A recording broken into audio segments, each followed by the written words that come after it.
Apologies for the audio on this, the camera didn't record any audio, so I'm just overlaying it on the laptop now. Right, so here we have a 1996 Suzuki Bandit S1200. We've got an issue with this, where the fuel gauge isn't working, even though there is plenty of fuel in the tank.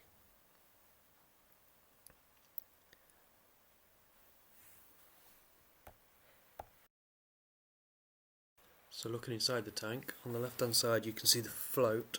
It's not very clear on this picture, but you can see the float for the fuel level sender, and I can already see that is sat on top of the fuel, so it's not the float that's stuck. You can also push it up and down with a screwdriver to check that it moves, and that has no effect on the fuel gauge. If we look down the right hand side of the tank, just where it meets the frame, you can see that wire there is the wiring to the fuel sender, the fuel level sensor. There's two connectors there, and that runs under the tank. I'm going to use a pick to pull that wiring out so that I can test with the multimeter whether it's getting power, and also check the resistance on the sensor itself. These two connectors run to that fuel tank sender inside the tank.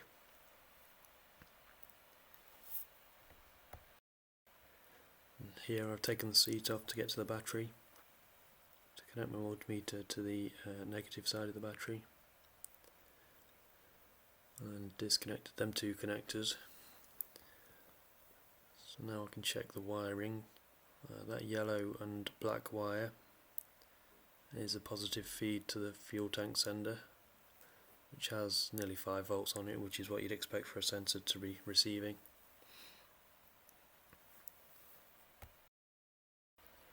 So now I've swapped the multimeter to resistance reading. I'll now check the black wire to the sender, fuel tank sender, and that does show a resistance. That's showing the resistance through the gauge. That's telling me the power and return to the fuel tank sender are okay. If I now get a bit of wire to short out them two connectors, like this, it should show the gauge as reading full, which it does there. Shorten out them two wires, the gauge then thinks the tank is full, so that shows the gauge is good and the wiring on the bike is good, which indicates that there's a problem with the sender inside the tank, or the short piece of wiring between them two connectors and the sender under the tank. So as I've taken that short wire out, the gauge has dropped back again. So now I'm going to have to remove the tank, or at least lift the tank, to get to the sender connectors underneath the tank. And what I've done here, just to double check I'm right, is connect the multimeter to both cables coming from the fuel tank sender to measure the resistance, and as you can see there is no resistance, there's no continuity through that circuit, which says that there is an issue with either them two wires or the fuel tank sender. As the float moves up and down inside the tank, that resistance should change, which gives you the gauge reading.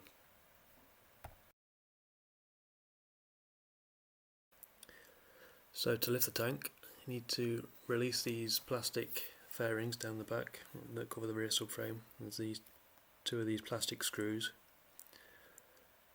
that just pop out from these two locations here. There are also some locating pegs. There's 4 of them. And the plastics pull out sideways. And there's one of the locating pegs. There's another further back. Same on the other side. And you just pop the plastics out sideways to create some room around the tank to be able to lift it. And you have to undo these Allen bolts at the back of the tank. The tank will then slide backwards and lift up. So here's the tank lifted, a piece of wood to just hold it up, so I don't have to disconnect any of the fuel lines, but it gives me access to the wiring. So with the tank up, I can now access the bottom of the sender.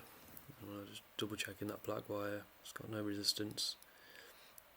Now I can probe onto the bottom of the tank sender terminal itself, and there is a resistance reading which says that the sender is working, but there's an issue with that black wire or the connector at the sender unit itself.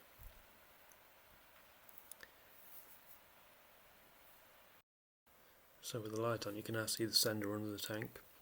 This yellow wire is the feed into the sender, so that takes your 5-volt power, runs it through the sender, and the output comes along this terminal here, through this connector that looks like it's already been replaced, and down that black wire to that connector at the bike frame end. I've got a resistance reading out of that terminal, so it shows the sensor is working. So now I've disconnected the black wire from the tank sender, connected the multimeter to one end, well, to both ends. Check the resistance along that wire. There is no resistance. It's an open circuit. There's no continuity across that wire.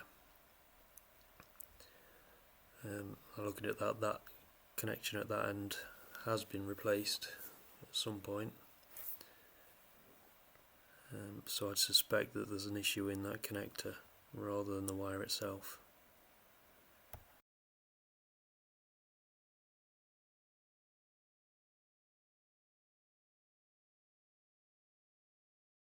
So I've cut the connector off the end of that black wire at this fuel tank sender end, and I'll take the blue covering off and have a look inside. Right, inside that connector, it does look like water's got in there. It's green and corroded. Connect the multimeter to the terminal end and probing down what's left of the wire.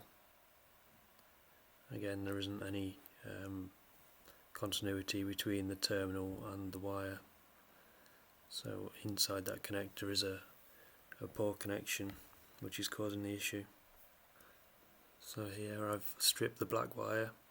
I was going to put a new connector on the end, but after looking at the cable inside, the cable looks like it's had water running down it. It's quite an old bike, so it's not ideal. So what I'm going to do is replace that wire completely from the tank sender down to that connector with brand new wire and brand new terminals on each end. So here's the new wire I'm going to put in to replace that old wire. If you look at the copper strands in the core of that wire, they are discoloured, like water's been in there and oxidised it. That could cause a resistance along that wire, which could give false gauge readings. So this new wire, it's the same size as the old one. I'm just going to run that down the original sleeving and crimp another end on at the sender end.